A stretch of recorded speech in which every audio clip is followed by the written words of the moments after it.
क्या आप जानते हैं ये घर सीमेंट से नहीं बल्कि 3D प्रिंटर से बना है। ये है फ्यूचर की टेक्नोलॉजी, 3D प्रिंटेड हाउस। मात्र 48 घंटे में तैयार और 300 साल तक टिकाऊ। ना ईंट, ना रेत, ना लोहे की जरूरत, बस कंप्यूटर में डिजाइन डालो और मशीन अपना काम शुरू कर देती है।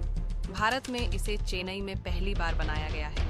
भूकंप, बारिश और गर्मी सबका सामना करने लायक ताकत। लागत सिर्फ 5 से 6 लाख में एक BHK घर। सरकार अब इसे गरीबों के लिए भी लागू करना चाहती है। क्या आप रहना चाहेंगे ऐसे प्रिंटेड घर में?